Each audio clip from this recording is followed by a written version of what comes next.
करें। बोली श्री पंडित जी महाराज की जय। कल निवेदन किया गया था 7 बातें, मतलब कि वो 7 बातें कौन सी है जिनके द्वारा भजन होता है। तो कहते हैं प्रतिदिन यही सोचनो, बाबा कहते हैं प्रतिदिन यही सोचना चाहिए। क्या सोचना चाहिए? हमारो मार्ग कितनो ते भयो, हमारा मार्ग कितना तय हुआ, मतलब हमने कितना भजन कर लिया। और कहते हैं अपने जीवन धन की ओर हम कल सो आज कितने आगे बढ़े हैं। हम राम जी की ओर कितने, कल कितना भजन किया था और आज कितना भजन किया, ये सोचना चाहिए रोज, एक दिन नहीं, रोज कि कल हमसे कितना भजन हुआ और आज कितना हुआ।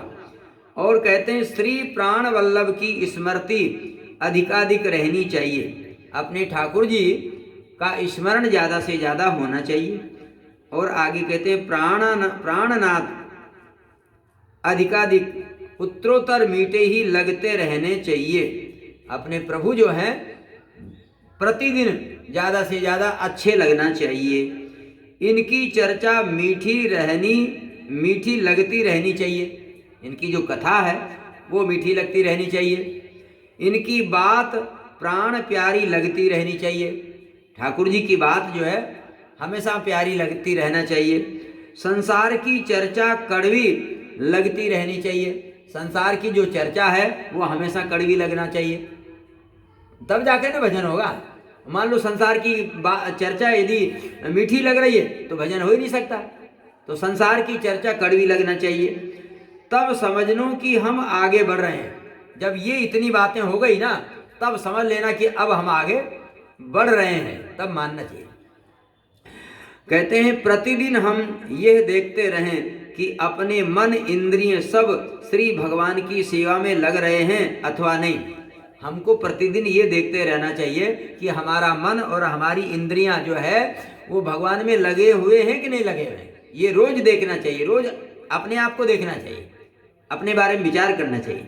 और कहते हैं मन के लगवे को अर्थ है, मन को लगने का अर्थ क्या है? बाबा कहते हैं मन के लगवे को अर्थ है मन की आँखिन सो प्रभु कबहू सामने बैठे तो कबहू ठाड़े तो कबहू बतरावते ही दिखें। मतलब मन की आंखों से भगवान जो है कभी सामने खड़े दिखाई पड़े तो कभी बात करते हुए दिखाई पड़े तो कभी नृत्य करते हुए दिखाई पड़े तो कभी प्रसाद पाते हुए दिखाई पड़े, मतलब नाना प्रकार के रूप मुद्राओं में जो है भगवान का दर्शन हमारा मन करता ही रहे। तब समझना चाहिए कि हमारा मन भगवान में लगा हुआ है ना। इंद्रियन को लगनो यह है कि प्रत्येक इंद्री की जो कछु चेष्टा होई वे केवल श्री जीवन धन प्रभु के ताई होई।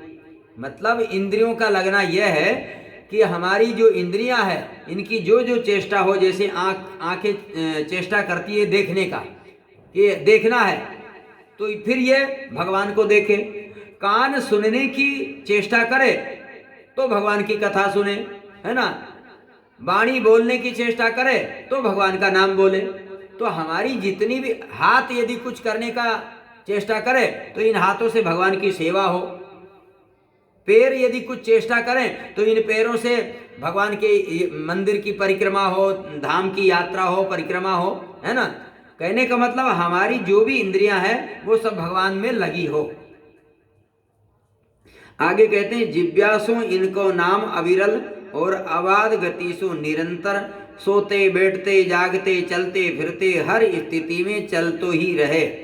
हमारी जो जिज्ञा है इससे निरंतर भगवान का नाम खाते पीते सोते जागते उठते बैठते हमेशा जो है अबाध गति से सीताराम सीताराम सीताराम सीताराम सीताराम राम राम राम राम राम राम राम सीताराम सीताराम सीताराम, ये निरंतर चलता रहना चाहिए। साथ ही मन सो ऐसो अनुभव होए कि जीवन धन स्वयं कृपा करके कह कह के मोसों अपनों काम कराए रहे हैं। साथ में ऐसा सोचना चाहिए कि हम जो कुछ कर रहे हैं ना वो हम नहीं कर रहे हैं, हमारे ठाकुर जी हमसे करा रहे हैं। इस शरीर से जो कुछ भी हो रहा है वो हम नहीं कर रहे हैं, हमारे ठाकुर जी हमसे करा रहे हैं, ऐसा बराबर सोचना चाहिए। तो अभिमान नहीं आएगा। यदि कहीं ये सोच लिया कि हम कर रहे हैं तो अभिमान आ जाएगा। इसलिए जो कुछ भी हम कर रहे हैं वो ठाकुर जी करा रहे हैं, ऐसा सोचना चाहिए। या में इतनी सावधानी अवश्य रहे कि निषिद्ध कार्य के करबे की प्रभु हम सो कबहू नहीं कहें। इस बात में इतनी सावधानी जरूर रखना चाहिए कि जो काम करने योग्य नहीं है उस काम को भगवान कभी नहीं करवाते हैं। जो काम करने लायक नहीं है और हम मान लें कि ये भी भगवान ने कराया तो गलत हो जाएगा। जो गलत काम है उस गलत काम को करने के लिए भगवान कभी नहीं कहते हैं। भगवान जब भी कहते हैं तब अच्छे काम के लिए कहते हैं। तो यदि कोई गलत काम हो रहा है तो उसको भगवान के ऊपर नहीं मर देना चाहिए कि भगवान ने गलत किया है। नहीं, ये हमसे हुआ है, तब मान भक्ति होगी। यदि मन में अशुद्ध विकार जनित काऊ वस्तु को चिंतन अथवा स्फुरण होए तो वह अपनों आमंत्रित ही समझना चाहिए। यदि मान लिया जाए मन में कोई अशुद्ध विकार जनित कोई वस्तु का चिंतन होने लग जाए तो कहते हैं वे अपना ही दोष है, ऐसा मानना चाहिए। और जो विशुद्ध विकार रहित तथा श्री भगवत संबंधी होए, जिसमें भगवान का विचार आवे हैं, जिसमें भगवान की लीला का विचार आवे, तो कहते हैं वाकु भगवत प्रेरणा समझना चाहिए, उसको भगवान की प्रेरणा समझना चाहिए। और कहते हैं जब भगवत प्रेरित शुभ स्फुरण उठे तब खूब आनंदित होना चाहिए। जब भगवान की प्रेरणा से शुभ विचार आवे तो उस समय खूब प्रसन्न होना चाहिए, खूब मन प्रसन्न होना चाहिए। साथ ही क्रिया में लाइबे की चेष्टा करनी चाहिए, साथ में उसको जो है अपनी क्रिया में उतारने की चेष्टा भी करना चाहिए। आगे कहते हैं जब अशुद्ध विकार जनित स्फुरण उठे तब खूब रोई रोई के अपने श्री प्राणाधार प्रियतम प्रभु से प्रार्थना करनी चाहिए। जब मन में कभी गलत विचार उठने लग जाए तो उस समय रो रो करके भगवान से प्रार्थना करना चाहिए कि प्रभु ऐसा विचार हमारे मन में क्यों आया, आप कृपा करिए, हमें बचाइए। इस प्रकार से भगवान से प्रार्थना करना चाहिए कि हे मेरे जीवन धन, जब मैं आपको हूँ तब फिर ये आपसों दूर करबे वाली बातें मेरे मन में क्यों आई रही है। भगवान से ऐसे कहना चाहिए कि हे प्रभु, जब मैं आपका हो गया हूँ तो फिर ये आपसे दूर करने वाली बातें, आपसे दूर करने वाले विचार मेरे मन में क्यों आ रहे हैं। ऐसी प्रार्थना भगवान से करना चाहिए। हे कृपानाथ, आपको हेवे के पीछे हूँ, इनसो मेरी पिछाई नहीं छूटेगी का। हे प्रभु, आपका होने के बाद भी क्या इन विकारों से मेरा पीछा नहीं छूटेगा क्या। ऐसो करवेसो तत्काल शांति मिलेगी, ऐसा करने से तुरंत शांति मिलेगी, ऐसी प्रार्थना करने से तुरंत शांति मिलेगी। और कहते हैं जब जब प्रियतम की स्मृति होए तब ही तब समझना चाहिए कि या स्मृति के रूप में मेरे जीवन सर्वस्व ही मेरे समीप पधारे हैं। जब जब भगवान की याद आवे तो उस समय ये समझना चाहिए कि इस याद में हमारे भगवान ही हमारे हृदय में पधारे हैं। आहा, कितनी कृपा है। यद्यपि पधारे तो अपने मन सो ही है, परंतु अब मैं इनको छोड़ूंगो ही नहीं।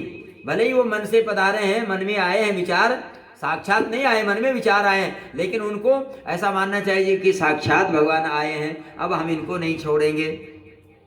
इनको कब खूब कस के पकड़ के रखें। खूब जब ऐसे विचार आ जाएं तो उन विचारों में खोना चाहिए। फिर यदि अच्छे विचार आए तो अच्छे विचारों को बार बार ध्यान करना चाहिए। इनसो मन ही मन बात करते रहे, भगवान से मन ही मन बात करते रहना चाहिए।